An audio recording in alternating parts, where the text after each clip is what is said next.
Olá meus queridos, eu sou o Tears e está começando mais um Rapidinhas. O filme de hoje é um lançamento um tanto quanto tímido desse ano que me chamou muito a atenção assim que eu soube que estava sendo feito. Color Out of Space, ou A Cor que Caiu do Espaço, é uma adaptação do clássico conto do mesmo nome do autor Howard Phillips Lovecraft. É um dos meus contos favoritos dele e um dos mais influentes trabalhos do autor. Às vezes eu diria que chega a ser até mais influente do que Cthulhu. Na história do conto, um homem enviado por uma empresa que pretende construir uma represa em um local do interior se depara com uma terra estranha onde as árvores balançam sem vento e a vegetação local possui uma cor estranha. Após não conseguir informação dos locais, ele vai até a habitação de um homem que todos dizem ser louco e lá é informado sobre um estranho meteoro que caiu na propriedade dos fazendeiros ali perto. No meteoro havia uma substância colorida que não se parecia com nada jamais visto na Terra. Um laboratório voltava para pegar as amostras do tal meteorito, mas elas desapareciam, assim como o próprio meteorito diminuía. Depois de ser atingido por raios em uma noite, a pedra simplesmente desapareceu, e depois disso aquelas terras nunca mais foram as mesmas. Eu sei que eu entreguei muito do conto, mas essa é a parte que ele tem em comum com o filme, pois isso tudo que eu falei, embora leve semanas para acontecer na história original, aqui acontece nos primeiros 3 dias. Essa é uma boa característica para se destacar aqui. Esse filme não perde tempo, ele apresenta os personagens, as características de cada um deles e sem enrolação já parte para a tragédia. Chega a ser até estranho ver certos detalhes que pareciam tão importantes no começo de certa forma serem esquecidos, como o fato da esposa ficar sempre trancada no sótão trabalhando ou um dos filhos ser viciado em drogas.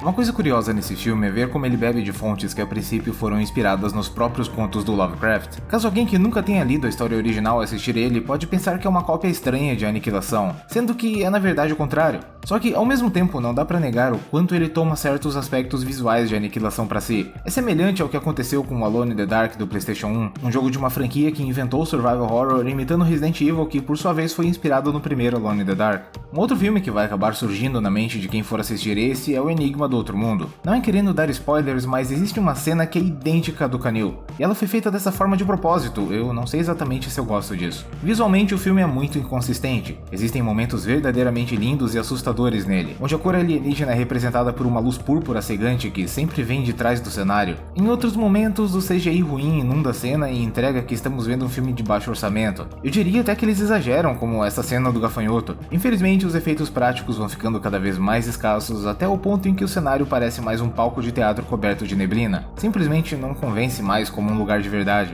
A fotografia é bem bonita, o uso das cores precisava ser muito competente aqui e ele é. Embora a cinematografia não tenha nada de especial, as cenas são sempre enriquecidas com certos enquadramentos que remetem muito aos clássicos dos anos 80, como Poltergeist ou Cemitério Maldito. Na verdade, se eu fosse descrever esse filme, eu diria que ele é um clássico dos anos 80 cheirado de cocaína. E por falar em cocaína, vamos falar do elenco. Nicolas Cage não rouba nenhuma cena, mas é o Nicolas Cage e ele é sempre divertido de se assistir. E é mais do que óbvio que ele surta em algum momento. Madeleine Arthur interpreta a filha acostumada com a vida na cidade que odeia o interior. Ela é uma adolescente super chata que distribui antipatia, pensa que é Wicca e fica trancada no quarto escutando metal o dia inteiro. Pra nossa sorte, ela não tem muita relevância pra trama. Joely Richardson é a melhor atriz do filme. A seriedade pragmática da personagem dela vai dando lugar a uma frieza desconexa com a realidade de dar medo. Ela também protagoniza uma das cenas mais repulsivas, tristes e assustadoras do longa. A trilha sonora é ok, mas os efeitos de distorção e sons altos são realmente funcionais. Eu preferia que não houvessem jumpscares, mas eles nem são muitos e não chegam a estragar nada.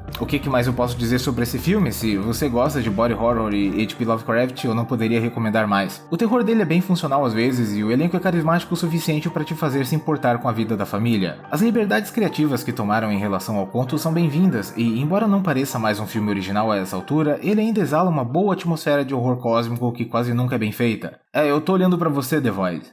E eu vou indo nessa. Se gostou do vídeo, lembre-se de me dar like, me ajuda muito. Um grande abraço e a gente se vê segunda.